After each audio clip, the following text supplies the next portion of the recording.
Eta gaurkoan liburu baten aurkezpena izanen dugu, gainera ez da edonolako liburua, izan ere Etxepare saria jaso du, Arraroa liburuak eta hementxe dugu egilea, Ainara Azpiazu, arratsaldeon. Kaixo atzaldeon. Eta ongi etorri Xaloara. Eskerrik asko. Bueno, konta iguzu, nola jaso zenuen Etxepare saria jaso behar zenuelaren albiste hori? Pozik hartu zenuen? Bai, deia iritsi zenean, hasieran izan zen Leitzako udaletik deitzen dizut, eta nik pensatu nuen, enkarguren bat edo izango da, eta nintzen gogoratzen orduako, aurkeztu genunik ere, eta saria emateko datetan ginenik, eta segulako poza, egia esan.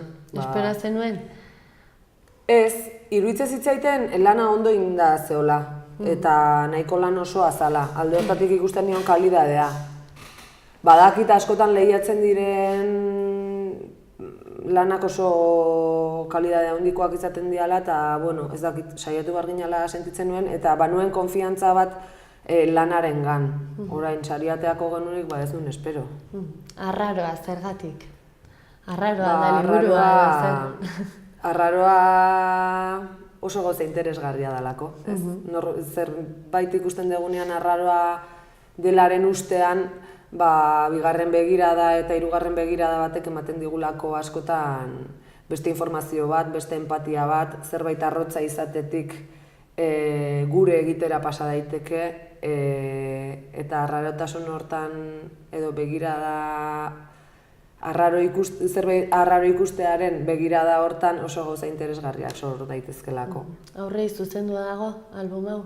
Aurrei zuzendua dago, eta iruditzen zait heldu askoi ze pentsatua eman dizaieken liburua dela. Edo zenentzat, izan daiteke? Bai. Eta gaina interesgarri ez, aiari dagokionez zein da liburuaren muina. Pentsatzen dut erlazio zuzena duela izenburuarekin? Bai, hori da. Hasten da neskatila baten begiradarekin eta berak deskribitzen du etxe bateko bizilagun ezberdinak zergatik diren arraro. Bat arraroa da etxean ez dulako denbora asko pasatzen, beste bat arraroa da gizona izan da Espainiak margotzen ditulako, beste bat arraroa da egoera arraro ezberdin asko daude, gaur egungo gizartean ematen diren egoera asko, eta lantzen dira gai ezberdina bazterketa soziala ere modu zeharkako batean, eta arrarotasun hori deskribitzen du pertsonaiaz pertsonaia etxe baten bizilagunen bidez. Nondik etorri zitzaizun edo nun bilatzen duzu inspirazioa liburu bat idazterako orduan? Bizitza beti ematen du ze pentsatua, ez? Gauzak gertatzen dira, gauzak ikusten dituzu eta nik behintzat badet ohitura bat beti gogoeta bat egiteko gauzen inguruan.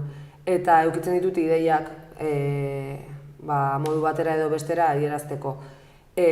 Kasu honetan proiektu hau sortu zen Bikoteka izeneko beka deialdi batean, eta nik, aurkeztu hartzenean ilustratzaile edo idazle bezala. Nik ilustratzailearen alorra nahiko landua nuenez, eta testu pare bat banituen kajoian neronek idatzitakoak edo proiektuak idatzi eta ilustratuak, pensatu nuen, aukera polita da testua lantzeko.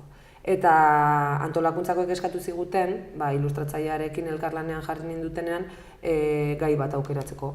Eta hasi ginen, nik planteatu nion generoaren gaia, berak beste buelta ematen zion, eta azkenean adostu genuen arrarotasuna orokorrean oso potentzia handiko gaia izan zitekeela, eta album polit bat egiteko aukera eman lezakela, eta hola sortu zen. Egin nola izan da zuretzat hori bidez, aipatu diazu lehenago ilustratzaile lanetan aritzen zarela gehiago, oraingoan testuaren egilea zara, beraz beste alor batean aritu zara, nola sentitu zara idazle lanetan?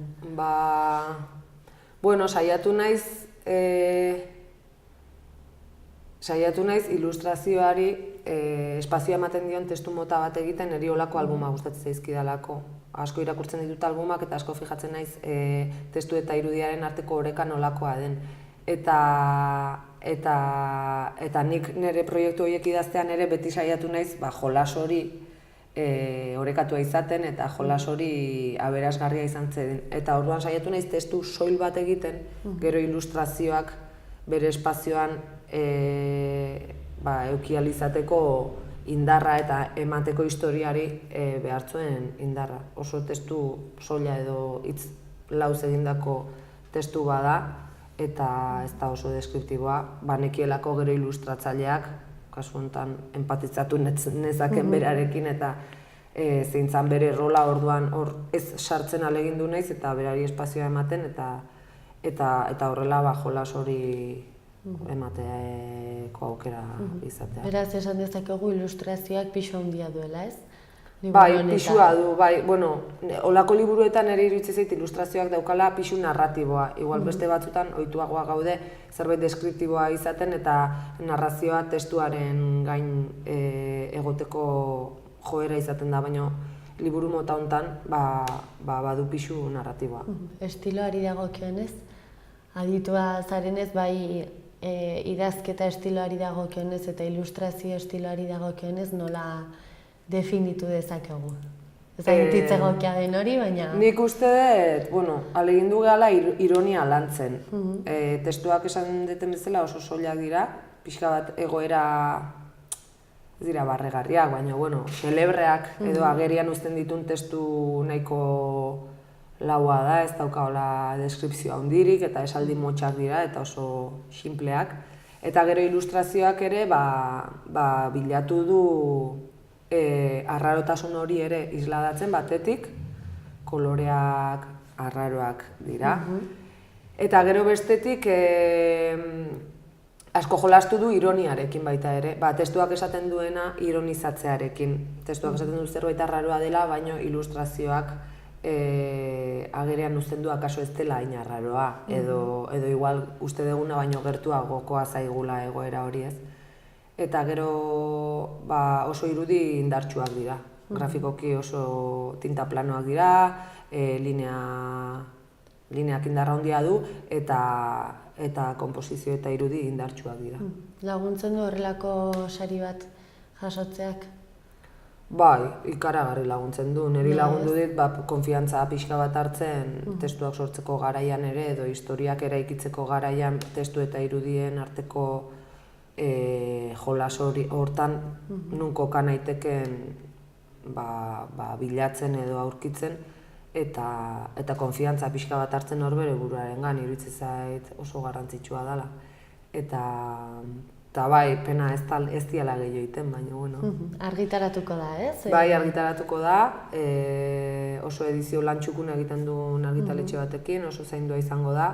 Pamilak eramaten du, baina Kalandraka argitaletxeak zainduko du edizio lana eta estatu mailan oso album ilustratuetan oso argitaletxe garrantzitsua da, ibilbide politarekin eta guretzat hori bada, horrelako argitaletxe batekin lan egin ahal izatea. Noiz egonen aukera erosteko liburua, oraindik ez da argitaratu, ez? Ez, oraindik oantxe aigea doiketa lanetan eta hola, eta iruditzen zait uste urrirako esan zutela. Urritik aurrera eskuragarri izango. Nahi baduzu beste proiekturik esku artean? Bai, baditut asko. Falta dena da egiteko denbora askotan. Enkarguzko lanekin aritzen naiz beti eta horrek dauka lehentasuna gehienetan eta bai badauzkat batzuk. Pixkanaka bai bat baino gehiago pilatite zaizkit. Ideiak eukitzea errisa da, baina gero egiteko denbora behar da. Denaren sariarekin pozik ez, eta egindako lanarekin baita ere. Oso nahin araba, mila esker, Xabla telebistan izatatik zorionak, eta gonbidatuta zaude nahi duzunean berriz ere parte hartzera. Eskerrik asko. Mila esker. Aio.